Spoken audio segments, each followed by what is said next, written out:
Okay, so cutting out your social life, your maybe like your video games that you play, things that bring you joy is not going to make you a better student overnight, or rather, it's not going to make your grades just improve, just like that. I say this because I have experienced this in my first year when I was in medical school. And I think we all go through that phase, just in school or when we feel like we're kind of slipping. And this is something that I experience a lot just in terms of my own personal journey, in terms of the things I want to do. But I'm like, okay, I'm slipping. I'm not doing what I need to do. Let me punish myself by taking all the things away I enjoy. And then I'm magically going to just start working better. And it is the biggest lie that you or I could tell ourselves, because that's not what makes success, right? Success is not defined by the things that you take away. It's by the things that you actually add towards that journey. And depriving yourself of the things that you like to do is not going to work. I'll give you an example. First year, medical school, I was like, I don't need social media. I deleted my Instagram. I basically got rid of all of the games on my phone, any media apps. It was just straight work, right? And I stopped talking to a lot of my friends as frequently, because I'm like, okay, I don't need any distractions. I need to just be working 24/7. The only things I did for fun was going to the gym, which I genuinely enjoyed. And yeah, I don't think I joined any clubs in my first year. Right. And I thought, listen, I'm going to be so amazing at school. I'm going to get the greatest grades. It's going to be amazing. Right.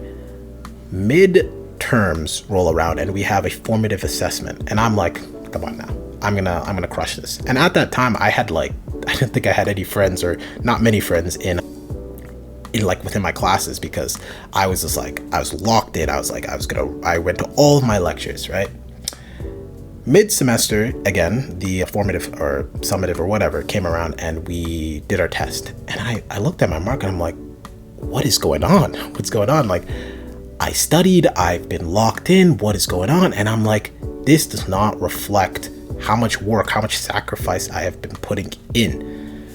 And again, I went to my finals and I didn't change anything.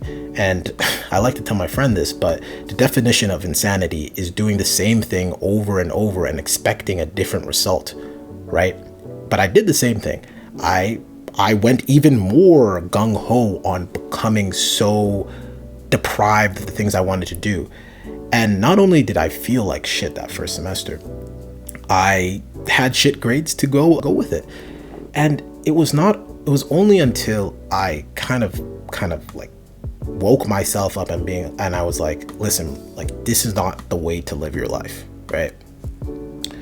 I talk a lot about being locked in, about not making excuses and doing the work that you have to do so you can get to the goals that you want.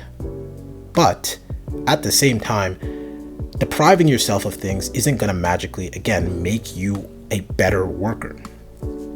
The issue I had at the time with my studying was the fact that I did not know how to study correctly. It wasn't the fact that I was spending too much time on social media. It wasn't the fact that I was playing too much games. And it wasn't the fact that I was socializing with my friends. Those things were irrelevant in comparison to the lack of knowledge of how to study.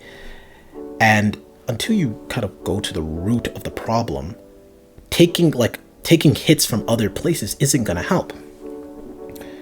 And I think it's something that we do to make ourselves kind of feel better in a way, because you might think it's hard to kind of delete the apps off your phone, and you might think it's hard to stop talking to your friends, but I think it's honestly the easy way out. It's the easy way out because it actually neglects any form of self-reflection at all. It basically says like, oh, something's going wrong in your life, take something else away, and then the solution will kind of present itself at you. When, like, let's genuinely just think about that for a moment.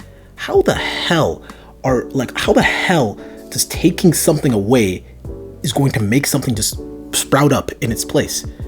If you're shit at studying, how the hell is stopping talking to your friends going to make you magically study more? You'll have more time, yes, but you will most likely 9 times out of 10 to spend that with a different distraction, a different thing that is going to waste your time. So it was never an issue about the time. It was the issue about how you use that time, right? We all get the same 24 hours, right? And I'm sure if you go to your school or stuff like that, you see people who have an amazing life, great social life. They go do fun things and they get amazing grades. So it's not, and this is not few and far between. These are people who are just like you and I, right? So the issue was never the fact that you were genuinely enjoying your life, you're just having a good time. The issue was that you weren't spending your time in a meaningful way that was congruent with your goals. And I think that's kind of the essence of what I wanted to talk about today, is that depriving yourself of those joys in life, the things that you like to do, isn't going to make you just a better person. And what you should do instead, how this applies to you, is think about, like, if you have like a bad day, if you have a bad study session, or you get a bad grade, think about why you got that grade in the first place. Don't immediately go to punishing yourself, because we are always our worst critic. 100%. It's easy to just dog on yourself so much, right? But it's a lot harder to look yourself in the eye and say, like, what did I genuinely do wrong, right? Like, if you did not, or if you weren't able to answer a specific question, right, was that because you were talking to your friend, or is that because you didn't review that concept properly, right? Again, if the problem is that you just do not have enough time to study and you just don't do it, then that's the problem you need to fix. But for a lot of people, that's not the problem. The problem is that you didn't review it properly, or you didn't understand that concept properly, or you didn't reach out in time to your professors to kind of learn about that concept properly. So in that sense, it's less about the punishment, but more about how you spend your time, right?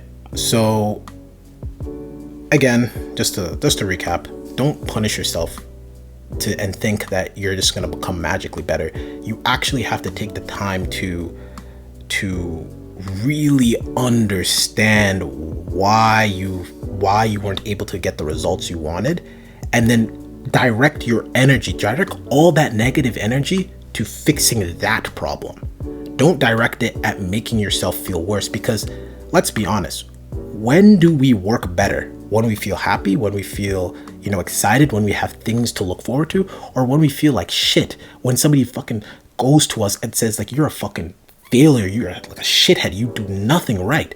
Do you really think that is going to help you achieve like your goals, achieve like the grades you want, right? Again, I think we should all be a little bit kinder on ourselves. Don't lie to yourself, but be a bit kinder, and really just try to analyze and just like interpret why you were not able to get the stuff that you wanted, and don't immediately go to just beating yourself up about it. But yeah, simple as that. All right, see you guys in the next one.